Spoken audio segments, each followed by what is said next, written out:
Sifat keperiodikan unsur merupakan sifat-sifat unsur yang berubah secara beraturan dalam tabel periodik unsur berdasarkan kenaikan nomor atom unsur. Melalui konfigurasi elektron dari atom suatu unsur, kita juga bisa mengetahui sifat kimia dan fisika yang spesifik pada unsur itu.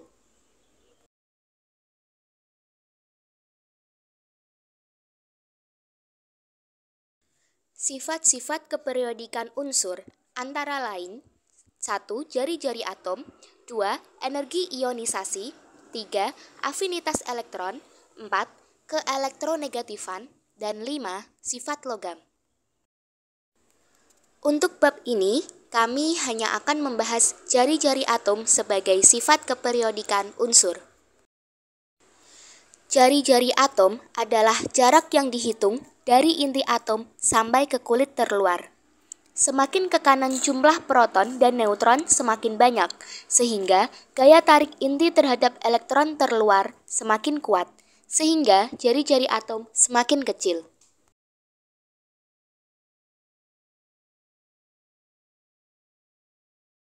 Jari-jari kovalen. Jari-jari kovalen digunakan untuk elemen-elemen yang mempunyai jenis ikatan kovalen yang pada umumnya elemen-elemen ini merupakan elemen-elemen non-logam. Jari-jari pada ikatan kovalen adalah setengah dari jarak antara dua inti atom dalam ikatan tunggal kovalen. Jari-jari pada ikatan kovalen adalah setengah dari jarak antara dua inti atom dalam ikatan tunggal kovalen. Misalnya Cl. Jari-jari kovalen salah satu atom, misalnya Cl, dapat digunakan untuk menentukan jari-jari kovalen unsur lain, misalnya C, dari ikatan C dan Cl. Jari-jari logam. Jari-jari atom diukur memakai jari-jari logam untuk elemen-elemen yang termasuk pada elemen-elemen logam. Jari-jari logam yaitu setengah jarak dari jarak internuklir terdekat dari atom-atom dalam kristal logam. Jari-jari logam aluminium dengan mengukur setengah dari jarak antara dua inti atom yang saling bersinggungan. Jari-jari logam adalah setengah jarak dua inti logam dalam sebuah kristal logam murni. Selain itu, jari-jari logam mirip dengan jari-jari kovalen. Jari-jari van der Waals. Jari-jari van der Waals adalah setengah jarak dari antara dua inti atom yang bersentuhan namun tidak berkaitan. Jari-jari van der Waals digunakan untuk elemen yang atom-atomnya tidak bisa saling berkaitan. Contoh dari kelompok ini yaitu gas mulia, di mana dikatakan bahwa atom-atom dari elemen ini tidak termampatkan atau terpadatkan. Dalam tabel periodik, semakin ke kanan letak unsur, maka proton elektron yang dimiliki semakin banyak, sehingga gaya tarik-menarik inti dengan elektron semakin kuat. Membuat elektron-elektron terluar tertarik lebih dekat ke arah inti. Jadi, bagian unsur yang seperiode jari-jari atom semakin ke kanan semakin kecil. Akibatnya dibutuhkan energi yang lebih banyak untuk mencungkil elektron terluar. Dengan kata lain, dalam satu periode, energi ionisasi bertambah dari kiri ke kanan. Cara menghitung jari-jari atom sama dengan rumus mencari jari-jari lingkaran. Jari-jari atom dinyatakan dalam satuan angstrom. 1 angstrom sama dengan 100 pikometer. 1 pikometer besarnya sama dengan 10 pangkat min 12 meter. Ukuran jari-jari atom berkisar 30 sampai 300 pikometer.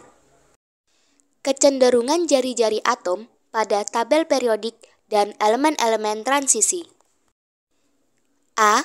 Kecenderungan jari-jari atom pada suatu golongan. Dalam satu golongan, konfigurasi unsur-unsur satu golongan mempunyai jumlah elektron valensi sama dan kulit bertambah. Akibatnya, jarak elektron valensi dengan inti atom semakin jauh, sehingga jari-jari atom dalam satu golongan makin ke bawah, makin besar. Contohnya, unsur natrium, kalium, rubidium, dan cesium yang berada pada satu golongan yaitu golongan 1A. B. Kecenderungan jari-jari atom pada satu periode. Dalam satu periode, konfigurasi unsur-unsur satu periode mempunyai jumlah elektron valensi berbeda dan jumlah kulit sama. Akibatnya, terjadi peningkatan jumlah proton pada nukleus yang akan menarik elektron-elektron lebih kuat. Contohnya, unsur kalium, kalsium, gallium, dan brom yang berada dalam satu periode, yaitu periode 4. C. Kecenderungan pada elemen-elemen transisi. Dalam hal ini, menggunakan prinsip Aufbau dengan besar dari jari-jari atom ditentukan oleh elektron-elektron 4s.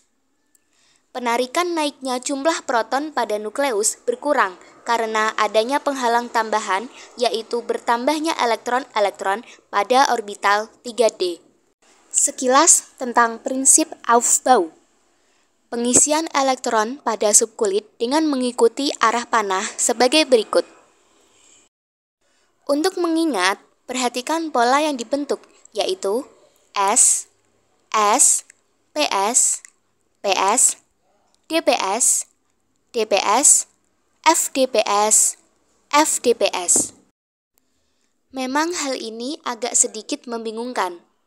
Dalam prinsip Aufbau, orbital-orbital 4s memiliki tingkat energi lebih tinggi daripada 3D, di mana kebalikannya, elektron akan menempati 4s sebelum 3D.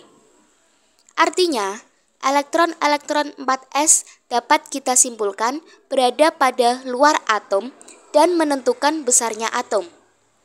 Hal ini juga berarti orbital 3D berada lebih dekat dengan nukleus daripada 4s dan berperan sebagai penghalang.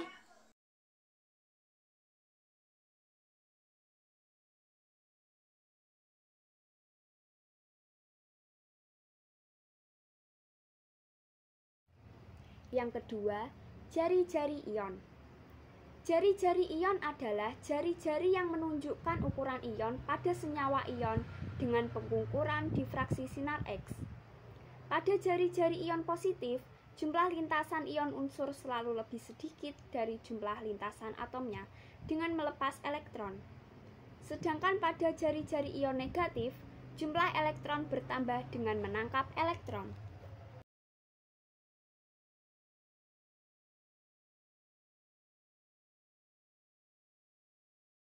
A. Jumlah kulit atom.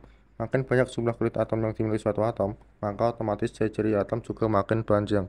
Jari-jari atom natrium lebih panjang daripada jari-jari atom litium, karena jumlah kulit yang dimiliki atom natrium lebih banyak daripada atom litium. Lalu B. Muatan inti atom. Apabila jumlah kulit dari dua atom sama banyak, yang berpengaruh terhadap panjangnya jari-jari atom adalah muatan inti atom. Makin banyak inti atom berarti makin besar muatan intinya. Dan gaya tarik inti atom terhadap elektron lebih kuat sehingga elektron lebih mendekat ke inti atom. Dalam tabel periodik bisa diamati bahwa 1. Jari-jari atom dalam satu periode dari kiri ke kanan makin pendek, sedangkan jari-jari atom unsur segolongan dari atas ke bawah makin panjang. Hal ini dapat dijelaskan bahwa kecenderungan tersebut diakibatkan oleh adanya gaya tarik inti terhadap elektron dan jumlah kulit elektron.